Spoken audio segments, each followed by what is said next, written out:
Were it not for these, we have reason to fear the duty might be greatly neglected. He will consider the regard that the overseers of a church ought to have to the due observance of divine institutions, and the expediency of their taking order, by all proper means to secure it, as far as in their power. Public administrations, he will allow, are fit and warranted aid for enabling to discharge aright the preparatory duties, and as such, when circumstances admit, ought to be withheld from the people. But our next observation bears more directly on the publicity of the service, and may therefore afford farther satisfaction. Thirdly, the observance of the usual days both suits and contributes to the fulfillment of the great design of the ordinance as to the visible church.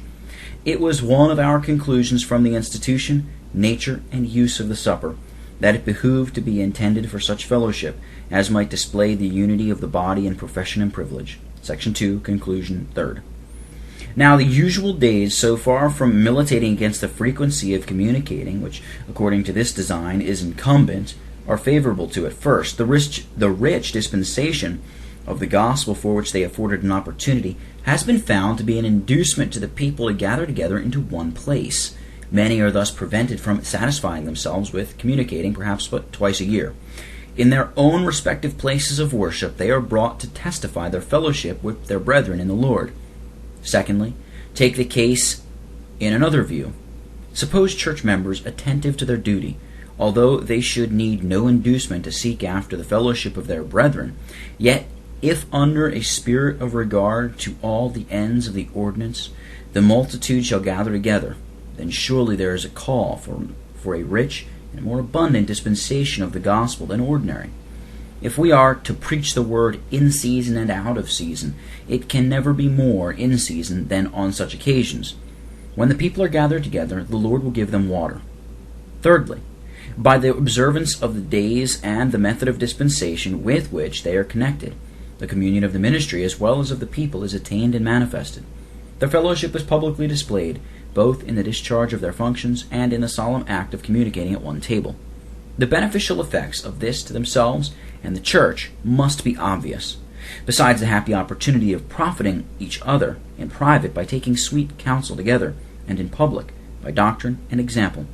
How much does their joining together in the grand acts of solemn profession tend to confirm the members of the church, and, according to the nature of the feast, promote the spirit of harmony and love among them? How striking, too, to the world, their joint confession of Christ in this holy ordinance! But let the days be dropped, and then perhaps only one assistant, a mere case of necessity, appears.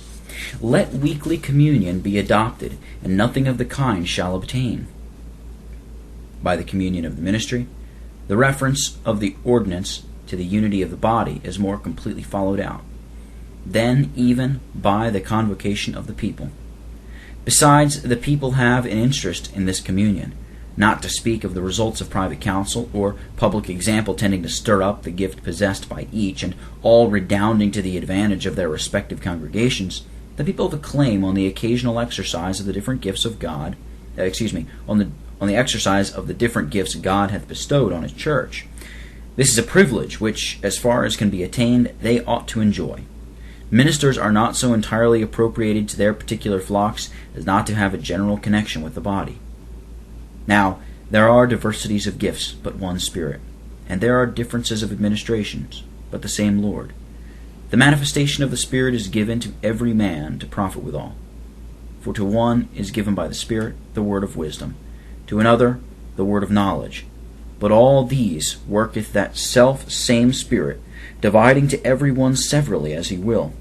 For as the body is one and hath many members, and all the members that of that one body, being many, are one body, so also is Christ. And here a footnote. 1 Corinthians 12, verses 4 through 13. Though in this passage there be a reference to some extraordinary gifts, this does not destroy its application. The case stated by the apostle is the same as to the gifts which still exists in the church. Those of the primitive age were the manifestation of the Spirit, or sensible evidence that He was come, and He came for this among other ends, as they also indicated, to qualify for the work of the ministry in all succeeding ages.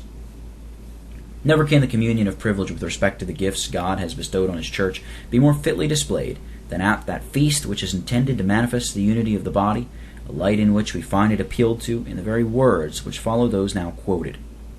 Fourthly, the method of dispensation with which the observance of days is connected has ever led the effect of collecting a multitude of spectators, now passing the good which may be done by a rich dispensation of the gospel under differences of administrations and diversities of gifts, while the impression of the grand solemnity of Christian worship affects the mind, and the followers of Jesus are seen glorifying in his cross. To say nothing of this, the best opportunity is attained of ministers and people jointly fulfilling that great end of the ordinance which lies in publicity, showing the death of Christ. How grievously, with respect to this end, did the primitive churches err in their missa, or dismission of all but communicants when the supper was to be held. Let us not make even such an approach to their error as weekly communion exhibits, or any plan that would nearly limit the publicity of our confession in this ordinance to ourselves.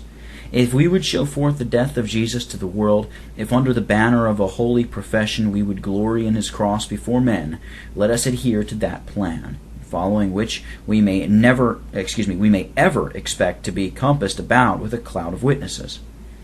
The consequences, too, on spectators, which are not foreign to the purpose of showing the death of Christ, may redound to the honor of our crucified but risen Lord, and to the advancement of his kingdom.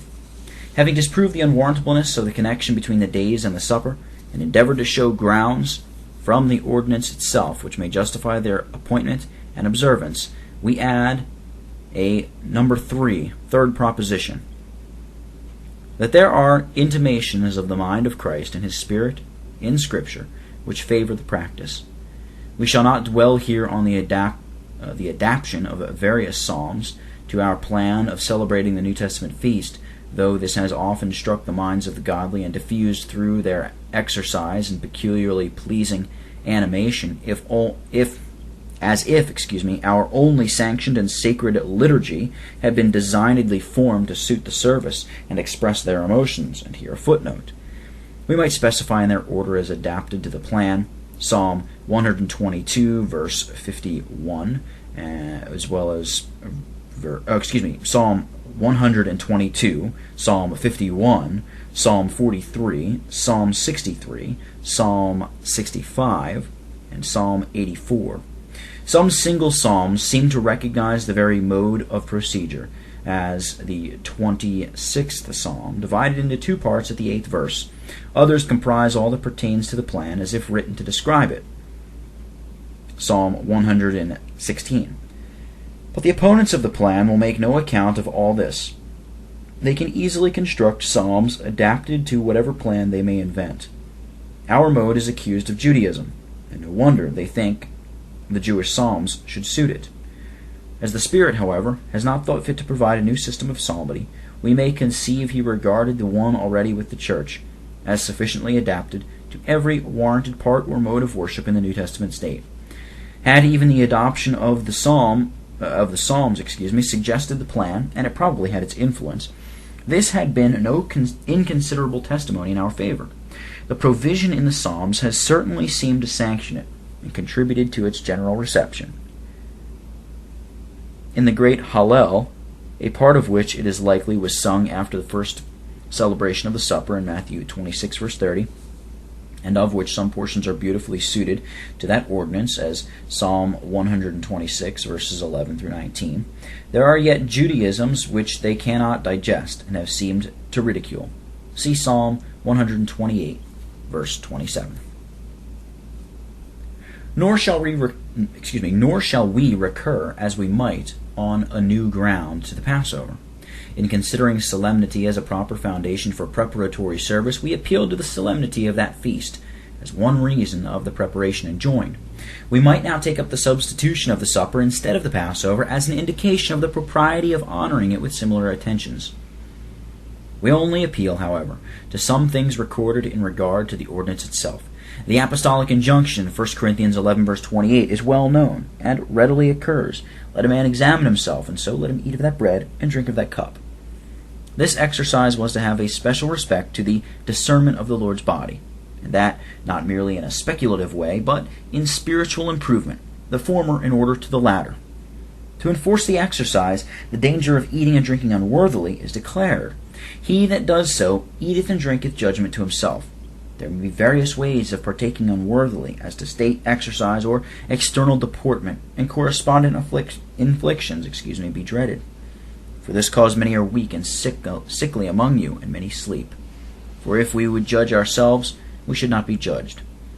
No doubt the Corinthians had fallen into very gross abuses. From these, such a mode of observance as obtains among us would have tended to guard them. They would not have been in danger of confounding the ordinance, even with their love feasts, much less with their coalition suppers, common entertainments. The design of the apostle was to rouse them to make the necessary distinction, and to regard the Lord's Supper as a peculiarly solemn part of Christian worship. Self-examination he particularly enjoined.